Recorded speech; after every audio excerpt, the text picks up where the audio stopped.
Eu tenho vivido alguns desafios na minha vida depois de 32 anos que caminho com o Senhor.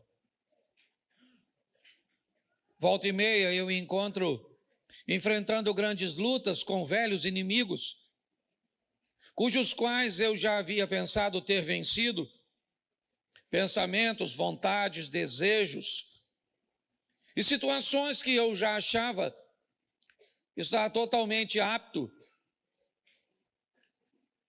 a enfrentá-las, e elas têm retornado com forças descomunais,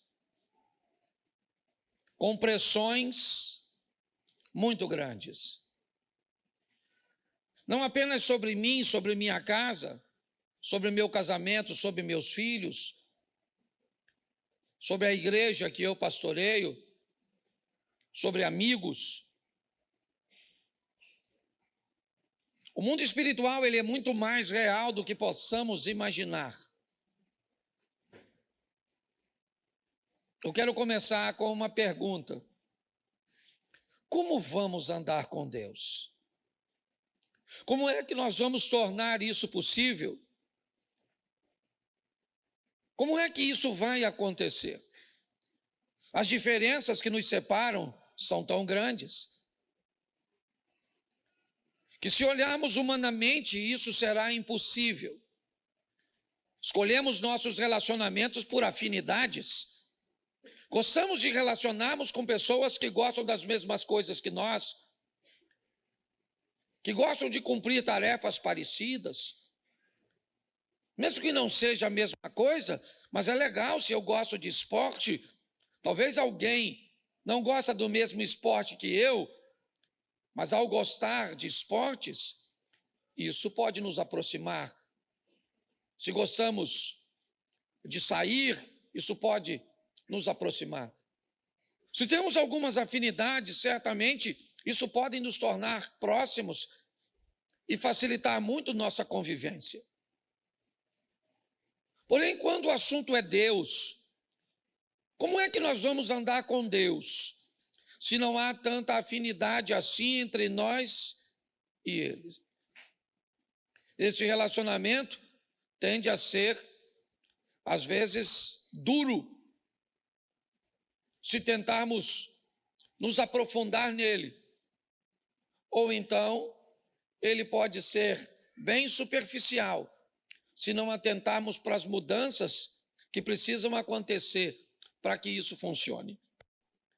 Vou te apresentar alguns textos que eu acho que vale a pena nós refletirmos. O primeiro dele é escrito pelo profeta Isaías, capítulo 55, verso 8. Põe na tela, por favor. Isaías 55, 8 nos diz: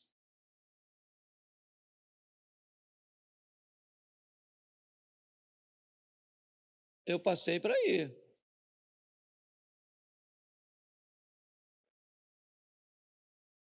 Só diz que não dá para colocar que eu leio. Porque os meus pensamentos não são os vossos pensamentos, nem os vossos caminhos, os meus caminhos, diz o Senhor. Preste atenção, porque nós vamos aprender algumas coisas importantíssimas. Como é que eu vou andar com Deus e vou estabelecer com Deus um relacionamento sadio, se o que Deus pensa é diferente de mim? Se a forma dele pensar é diferente da minha forma? Se por onde ele deseja ir, o que ele deseja trilhar, não é o que eu quero? Como é que este relacionamento vai progredir? Ele vai crescer, porque a Bíblia diz assim: conhecei e prossegui e conhecer. Nós vamos viver de glória em glória, de fé em fé, onde a proposta é uma ascensão, um crescimento. Como é que vamos desenvolver um relacionamento sério, profundo, com alguém que pensa e que deseja fazer, deseja realizar coisas? Seus caminhos são diferentes do nosso. Talvez isso já nos deu um pouquinho, né, a visão de que não vai ser fácil andar com Deus. Por mais que você o ame, ele pensa diferente de você. Por mais que você o ame, ele quer que você faça coisas que você não quer fazer. Então isso vai prejudicar um pouco, criar um relacionamento meio truncado. Alguma coisa que vai precisar de um aperfeiçoamento, que haverá alguns choques, que não será fácil, que não basta derramar o meu coração na presença de Deus, porque quando eu saio do ambiente da oração, as tentações, as provocações, as adversidades, elas vão me pressionar. Então eu não vou conseguir ter um relacionamento sério com Deus pautado em amor. Amor não é suficiente para sustentar um relacionamento como esse. Eu vou precisar mais do que simplesmente amar. Eu vou precisar reunir minhas forças para entender como esse processo funciona e agir sobre ele, porque eu penso diferente dele e o caminho dele é diferente do meu. 1 Samuel capítulo 16, verso 7, vai tornar mais extenso essa lista de separação. Porém, o Senhor disse a Samuel, o profeta do Senhor: escute aqui, esse cara está velho nessa ocasião, mas deixa eu te explicar, ele ouve a Deus desde garotinho, ele não é um iniciante na caminhada profética. Ele estudou muito tempo ao lado de um profeta muito experiente, chamado Eli. Ele foi treinado. Mas o texto está dizendo, está lá, ó, porém o Senhor disse a Samuel: não atentes para a sua aparência, nem para a sua altura, porque eu o rejeitei. Porque o Senhor não vê como vê o homem vê o exterior, porém o Senhor o coração. Olha só, se o pensamento dele é diferente do meu, o caminho dele é diferente do meu, agora a ótica dele, a maneira que ele enxerga as coisas é diferente de mim. Eu sou capaz de olhar a aparência, de acreditar que uma pessoa, pelo relógio que carrega no pulso, pelo colar que carrega no pescoço, pelo carro que colocou no estacionamento, pela marca da roupa ou da bolsa que carrega, os homens são capazes de avaliar as pessoas por isso. Deus diz: eu não vejo como vocês veem. Então, como é que nós vamos caminhar para um relacionamento que vá além do culto, que vá além dessas 2 horas, né, por dia, né, ou 4 horas por semana, né, com Deus? Como é que eu vou fazer isso? Como é que eu vou caminhar para algo mais profundo? Tirar essa água do tornozelo e subir um pouco mais, certo? Trazendo profundidade neste relacionamento. Pode ter certeza que isso não será fácil. Está esperando um ambiente fácil para começar a orar? Não vai rolar. Está esperando um ambiente favorável para ler a Bíblia? Não vai aparecer. Você está esperando um momento propício que você queira jejuar? Não vai aparecer. Se você está esperando um ambiente propício e agradável para você fazer as coisas que vão te aproximar de Deus, prepare-se para se manter distante. Porque as coisas que precisamos fazer para estar mais próximos dele, nós não estamos desejosos de fazer. Mas pastor, então está certo. Como é que nós vamos andar juntos então? O senhor já nos disse em 2 versículos que não há afinidade entre nós. Mas ainda assim, eu quero andar com ele, ele quer andar comigo, e eu estou interessado nisso. Então eu vou te dar mais 2 versículos. O primeiro, Ezequiel 33, 11. Põe aí.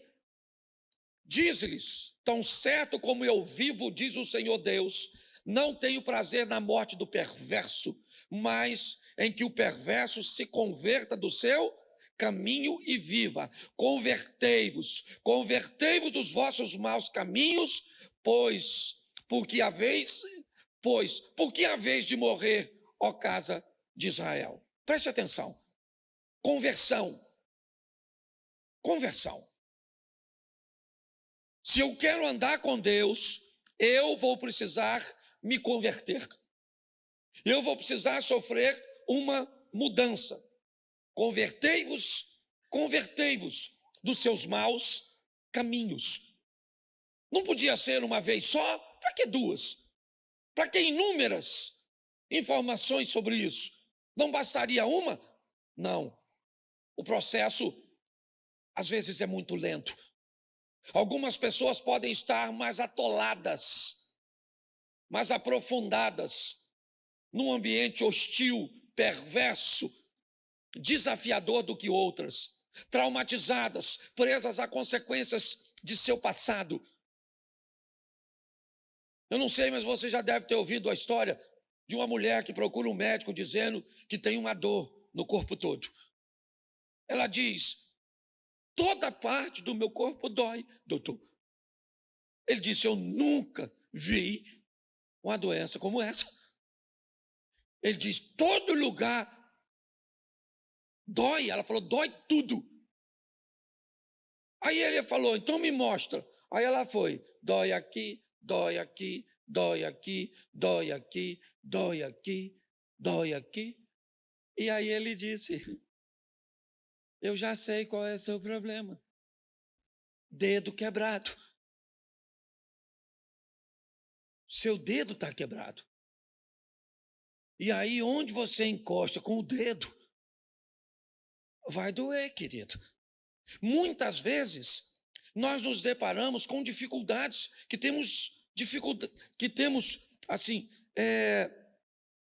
algumas resistências para identificarmos. A palavra conversão é uma palavra desafiadora, porque ela nos expõe a uma mudança que muitas vezes não estamos prontos para fazer. Mas e aí? A outra parte é que vai se converter?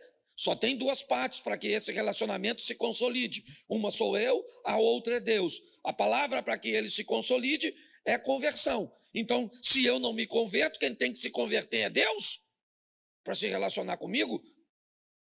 Então não vai ser fácil, não. Não pense que a maioria das pessoas que vivem uma vida sem vergonha, uma vida dupla, querem viver porque não querem, não.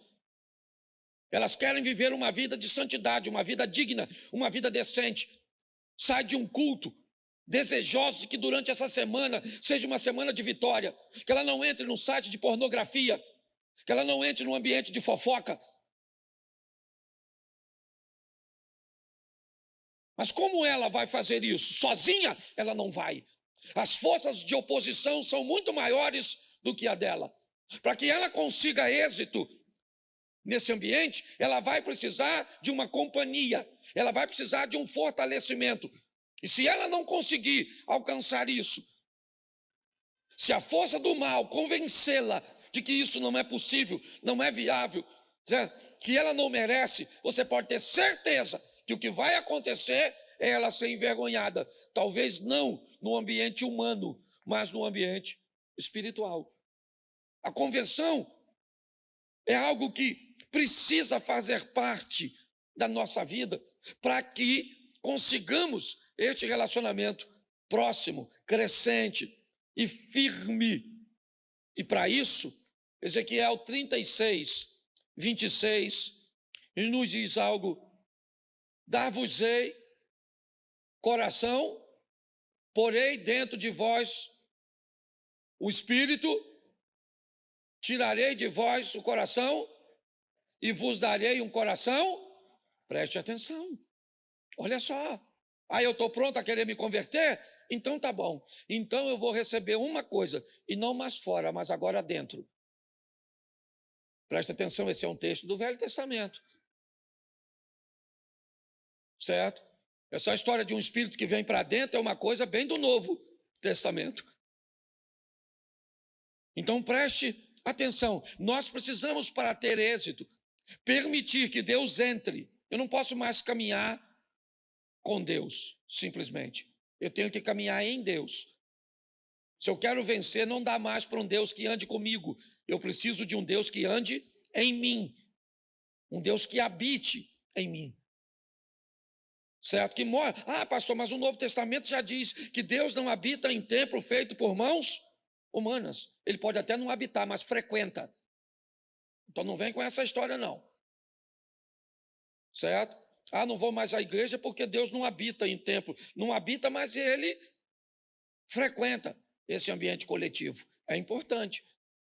E se eu quero viver uma vida digna com Deus, eu preciso permitir que essa dureza de coração, que esse coração cauterizado, insensível, esse coração que não sente mais quando desagrada a Deus, desapareça. Esse é o coração de pedra.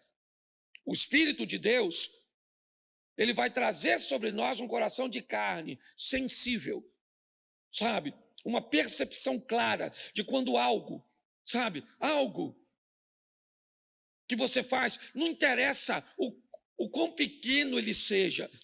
Se ele for ofender o Espírito Santo, ele te causa sensibilidade.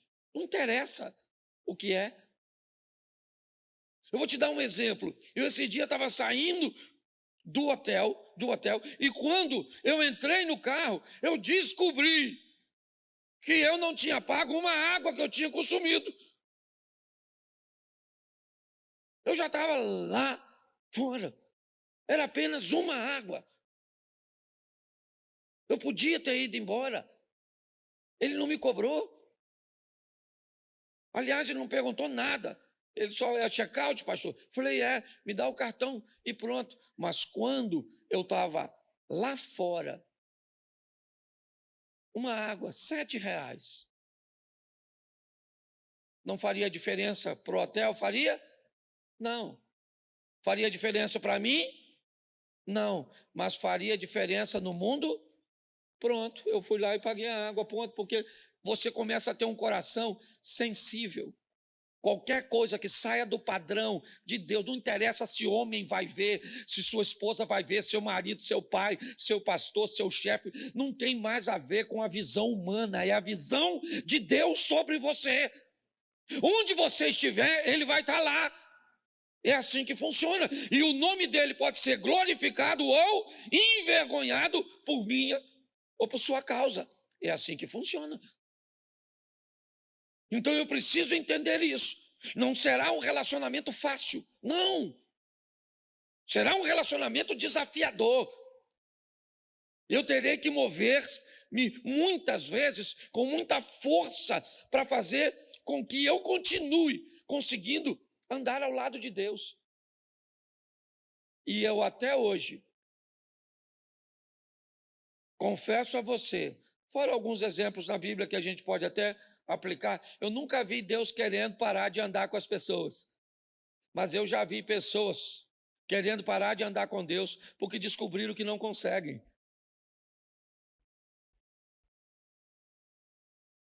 Ah, pastor, eu não consigo. Então, eu prefiro ter um coração de pedra. Porque com um coração de pedra eu nem sou capaz de sentir o que eu estou fazendo. Então, como é que eu posso viabilizar isso? Coloque na tela, por favor, Tiago 1,12. Vou mais rapidinho, que eu até passei. Se me dá mais 6 minutinhos e eu termino. Tiago 1,12. Bota aí.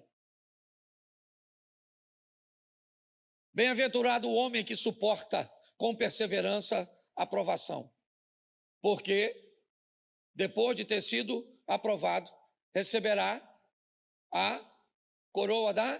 Você tem uma outra tradução para botar para mim, irmão? Ela está muito fora. Tem ou não? Se não tem, eu leio a minha, para ganhar tempo.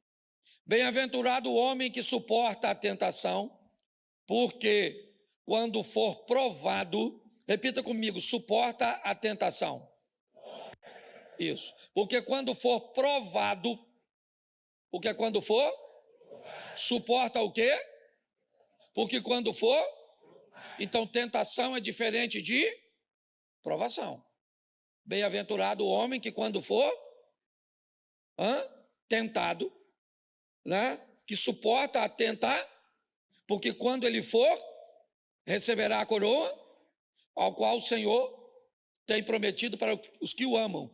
Agora, verso 13: ninguém sendo tentado, diga, de Deus sou, porque Deus não pode ser tentado pelo mal e a ninguém, mas cada um é tentado quando atraído e engodado por sua própria concupiscência. Depois, havendo a concupiscência concebido, dá luz ao pecado, e o pecado, sendo consumado, gera a morte. Preste atenção. Você quer se dar bem nesse relacionamento entre você e Deus?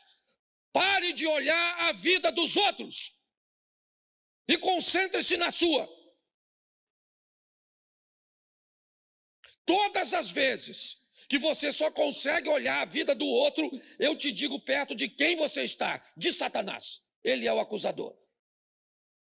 Na presença de Deus, eu e você não temos a mínima condição de olhar para a vida dos outros. Todas as vezes que você vê na Bíblia alguém se encontrando com Deus, ele diz: ai de mim. Ai de mim que vou morrer, eu vou morrer, eu estou perecendo. Por quê? Porque na presença de Deus não dá para olhar para o outro. Fica você e ele, acabou a vida do outro. Porque na presença do santo, acabou. No eterno não dá para olhar para a esposa, para o marido, para o vizinho, para o pastor, para o filho, para a sogra, não dá. Na presença de Deus não sobra ninguém, é só você e ele. É assim que funciona. Então, se eu quero fazer isso dar certo, eu tenho que ter um autoconhecimento. Entender que a tentação precede a provação. Todo homem vai ser tentado quando ele for atraído e engodado por sua própria concupiscência. Seus desejos materiais envoltos em sensualidade ou não. A concupiscência é bem abrangente. Mas o que a Bíblia está dizendo é mais ou menos assim. Você vai ser, no campo da sexualidade, tentado por pensamentos eróticos, por desejos sexuais, por ter uma parte em você que não é cumprida. O nome disso é provação. Ou é tentação, perdão. Mas a hora que aparecer alguém lhe dando condição de atender a demanda da tentação, você entrou na provação. É assim que funciona. E ela é muito particular. O que tenta você não necessariamente tenta quem está do seu lado. Nós precisamos ter um entendimento, porque segundo a Bíblia, o que vai acontecer? O Satanás vai nos atrair com engodo. O que é um engodo? Engodo é uma quantidade de alimento que eu gosto, que eu almejo, mas que não pode ser suficiente para atender a minha demanda. É aquilo que caçadores, pescadores utilizam como um artifício para manter a presa perto do ambiente de captura. É assim que funciona. Então, segundo a Bíblia, eu preciso entender este processo que quem vai usar contra mim? Satanás. Por isso, algumas palavras precisam nortear a nossa caminhada. A primeira é vigilância. O tempo inteiro. Seja prudente como as serpentes. Ninguém é capaz de pegar uma serpente distraída. Não há essa possibilidade. E olha que ela não enxerga. Todas as serpentes são cegas. Todas são cegas. Não existe cobra que enxerga. Não é assim que funciona. Mas a Bíblia está dizendo que um animal cego não pode ser pego desprevenido. Sua sensibilidade, a captura que ela retira, certo, do ar com sua língua, colocando, ok, na sua boca, com aparelhos altamente sofisticados, para identificar o que está do lado de fora. É importante. Se nós não vigiarmos, nós vamos cair. Pode ter certeza, é só uma questão de tempo. Talvez não seja nenhuma queda tão grande para te humilhar, mas pode roubar sua vitória, pode impedir seu crescimento, pode atrasar seu percurso. Está assim de gente que era para estar lá na frente. Você olha para a vida dela, nunca teve uma queda radical de humilhação, algo terrível, mas já era para estar muito longe e não conseguiu, porque vive sofrendo de pequenas quedas, de atrasos. É assim que funciona. A segunda palavra que nós temos que levar conosco é tolerância. Essa é uma das piores. Tolerância, cuidado com ela. Ela te impede de manter a distância segura de um ambiente ruim. Você começa a tolerar um palavrão. Você começa a tolerar determinados tipos de conversa, determinados tipos de ambiente. Isso começa a te aproximar de lugares e de coisas, de situações cujas quais você deveria estar distante. Mas o inimigo usou de uma forma sorrateira, fazendo com que você conseguisse tolerar. Você tolera aquele tipo de coisa, aquele tipo de música, aquele tipo, sabe? Você começa a se tornar bem tolerante. Por quê? Porque a próxima palavra é aprovação.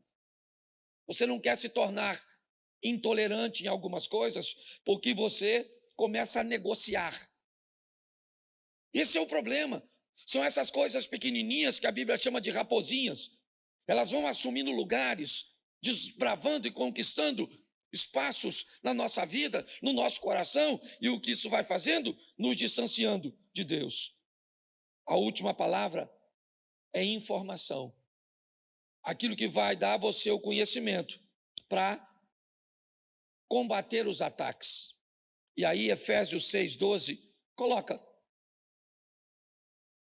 Porque a nossa luta não é contra o e a, mas contra os principados e contra os dominadores deste mundo, contra as forças espirituais nas regiões. Isso. Nossa luta não é contra a carne e mas é com a carne e o sangue. Não é contra, mas é com. É com ela que eu batalho, meu corpo físico. Na maioria das vezes, meu problema é com carne e com sangue, com gente, com pessoas. Ele está dizendo que a nossa luta, nós precisamos enxergar. Não é contra a carne e o sangue, é contra os principados, potestades. É num ambiente invisível. Pô, pastor, aí o senhor está de brincadeira. Se é invisível, como é que eu vou lutar num ambiente invisível? Por isso eu estou dizendo. Não vai dar sem Deus. Não vai dar com Deus de forma superficial. Não vai rolar. Não vai. Você não vai conseguir alcançar a santidade. Você não vai conseguir progredir em seu relacionamento com Deus com uma visão humana. Não vai.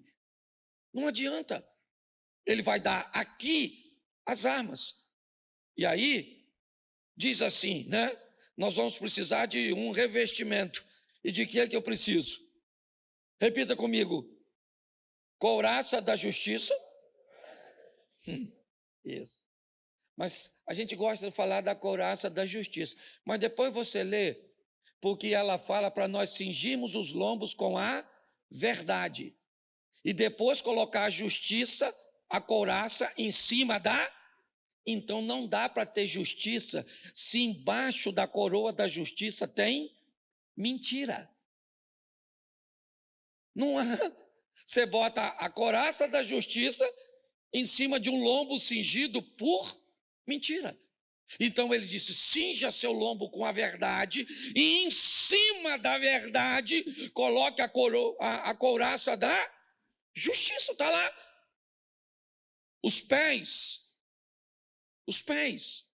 devem ser preparados com o evangelho da paz. Isso, paz.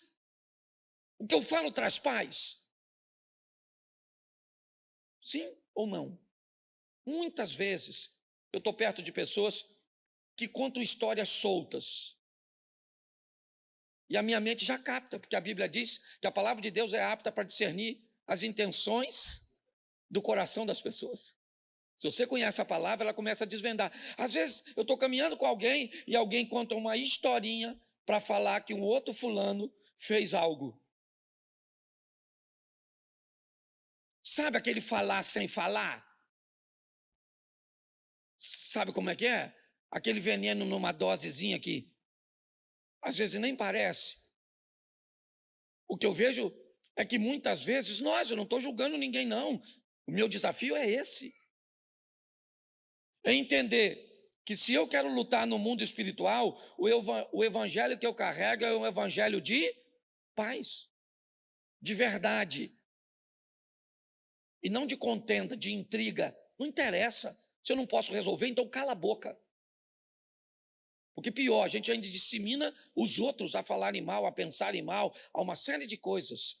E é assim que funciona. O escudo da fé sob os dardos. Olha só. Olha que coisa interessante. O que é um dardo? O dardo é o quê? É um objeto que ele é lançado. O escudo é para nos proteger dos dardos inflamados do maligno, que ele vai jogar de longe. Ele não precisa possuir você e nem a mim. Não há necessidade disso. Basta lançar alguma coisa sobre nós que faça com que façamos a vontade dele. Precisamos desse escudo.